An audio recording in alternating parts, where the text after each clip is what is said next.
Assalamualaikum warahmatullahi wabarakatuh. Perkenalkan, nama saya Vivian Aulia Putri dengan NIM 2205365. Di sini saya akan mempresentasikan tugas mata kuliah pengauditan 2. Di sini saya akan menjelaskan tentang materi pengambilan sampel audit untuk pengujian perincian saldo. Perbedaan utama dari pengujian pengendalian, pengujian substantif atas transaksi, dan pengujian perincian saldo terletak pada bagian mana yang diukur oleh auditor. Pertama, pengujian pengendalian. Bagian yang akan diukur adalah efektivitas pengoperasian pengendalian internal. Sedangkan pengujian substantif atas transaksi ada dua yang akan diukur. Pertama, efektivitas pengendalian. Kedua, ketepatan nilai moneter pada transaksi dalam sistem akuntansi. Yang terakhir atau yang ketiga yaitu pengujian perincian saldo. Bagian yang akan diukur adalah jumlah uang dalam saldo akun yang mengalami salah saji secara material. Sampel non-statistik, persamaan dan perbedaan antara pengambilan sampel audit untuk pengujian perincian saldo dengan pengambilan sampel audit untuk pengujian, pengendalian, dan pengujian substantif atas transaksi.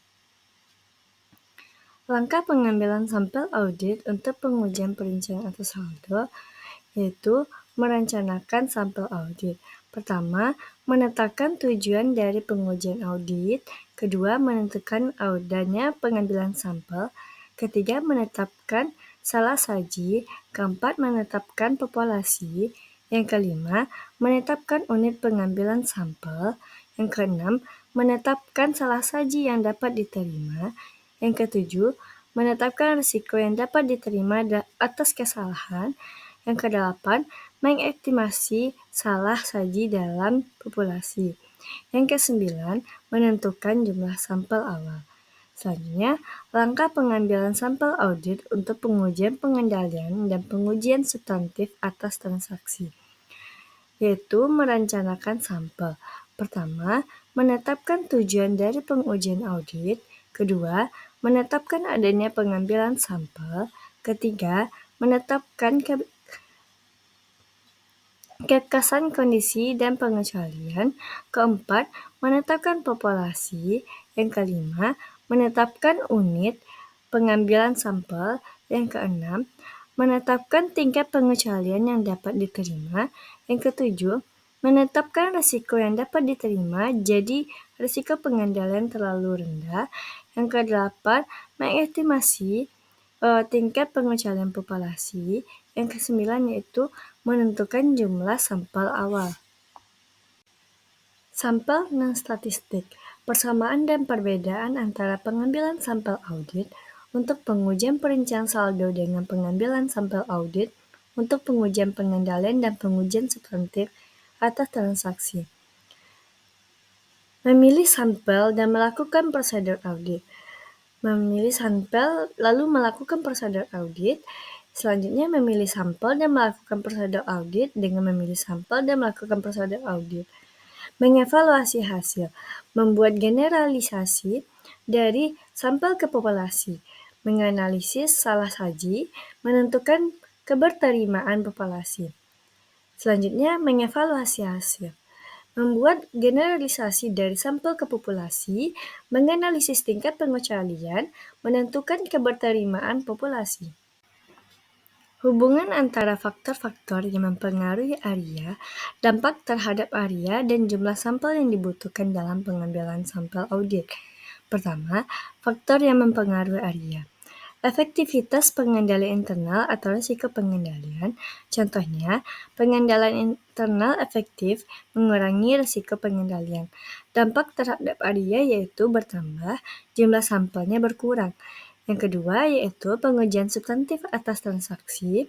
Contohnya, tak ada pengecualian yang ditemukan dalam pengujian substantif atas transaksi. Dampak terhadap area adalah bertambah, sedangkan pada jumlah sampel yaitu berkurang. Yang ketiga yaitu risiko audit yang dapat diterima. Contohnya kemungkinan terjadi kebangkrutan rendah, risiko audit dapat diterima meningkat. Jadi dampak terhadap areanya bertambah sedangkan jumlah sampelnya berkurang. Yang keempat yaitu prosedur analitis. Prosedur analitis dapat dilakukan tanpa adanya indikasi salah saji. Dampak terhadap areanya yaitu bertambah sedangkan jumlah sampelnya berkurang.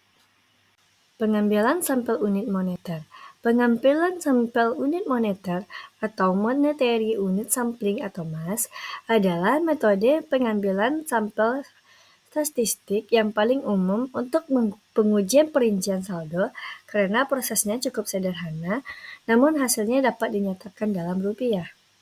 Perbedaan antara MUS dengan pengambilan sampel non-statistik. MUS serupa dengan penggunaan sampling dan statistik ke-14. Langkahnya juga harus dilakukan dalam MUS. Walaupun beberapa dilakukan dengan cara berbeda, perbedaan tersebut yaitu pertama, definisi dari unit pengambilan sampel sebagai nilai uang individu.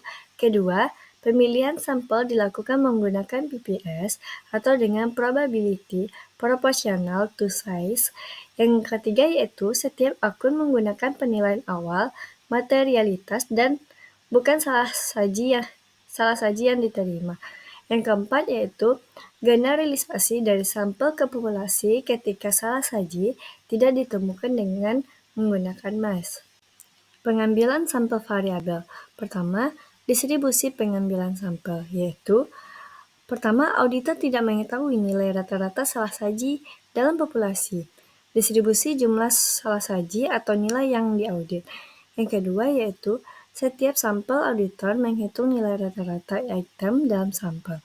Yang ketiga yaitu karakteristik populasi tersebut harus diestimasi dari sampel yang merupakan tujuan dari pengujian audit. Yang keempat yaitu setelah menghitung nilai rata-rata item, auditor memplotnya ke dalam distribusi frekuensi.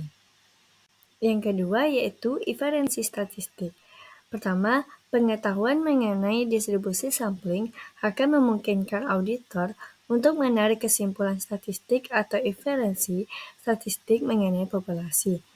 Yang kedua yaitu auditor dapat menyatakan kesimpulan yang dibuatnya dari interval keyakinan dengan menggunakan inferensi statistik dalam cara yang berbeda, akan tetapi mereka harus berhati-hati mengingat nilai populasi yang sebenarnya selalu tidak diketahui. Metode variabel. Pertama, estimasi perbedaan.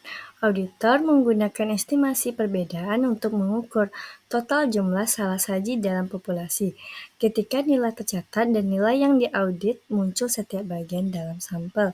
Selanjutnya, estimasi risiko.